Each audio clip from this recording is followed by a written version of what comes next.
So I've known you for a little while. Yes. And everyone calls you the stat guy. And you told me I why hate you that. don't like being called the stat guy. Can you explain a little bit? Well, stats say numbers, and you know, in high school I studied English, and I have a journalism degree. I like to write. You know, the math side of it, I almost failed math in high school. I hate algebra and calculus, and because this probably scares people off when they see all these stats. They think, oh, I'm not good in math, I'm not going to know this. And I get all these people coming through, oh, I love your stats, Craig. I love numbers. I've got a statistics degree from MIT. I'm like, I don't like you. I don't care about all that stuff.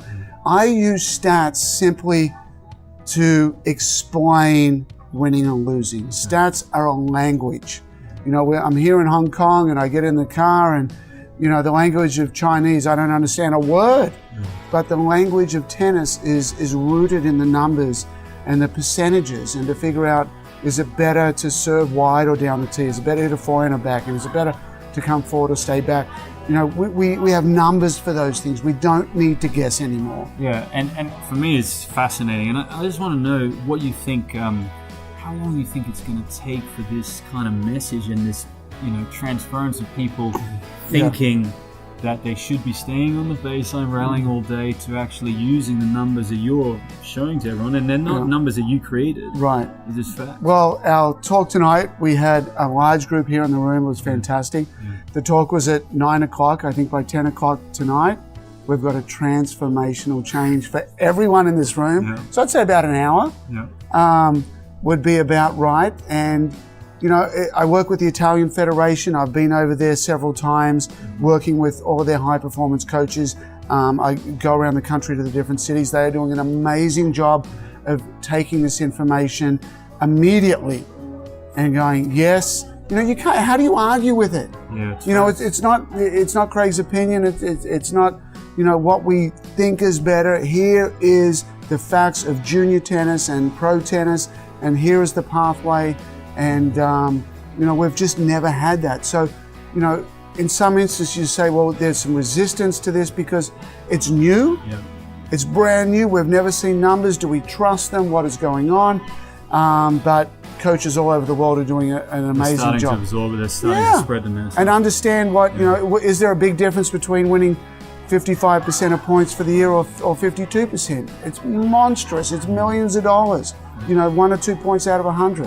I mean, a very big deal. So lastly, I just want to ask you, like, you know, you got into this. I mean, you said you're not a stats guy, you're a journalist, and, you know, you wanted to explain winning and losing. Obviously, you have a love for tennis, passion for tennis.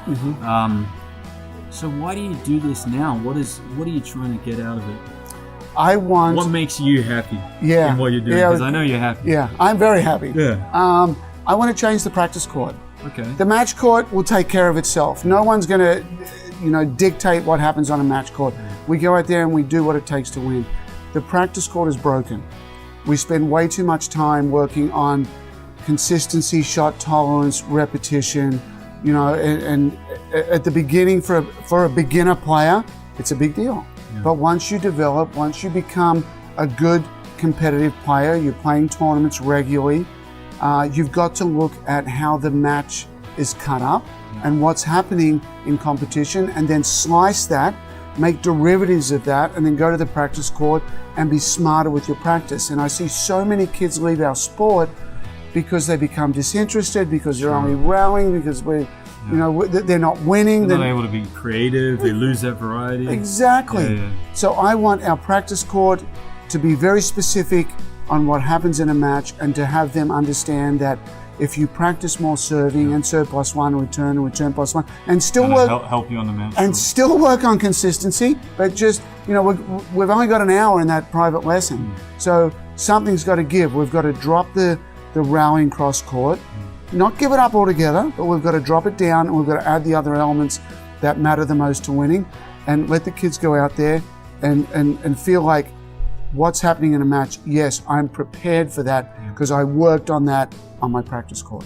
Craig, absolutely awesome. Loved it. Jason, thank you so much. Pleasure to be here in Hong Kong. Wonderful audience this evening. Thank you for putting it all together. It's been fantastic. I think everyone loved it. Yeah, and First strike tennis. Let's keep moving forward.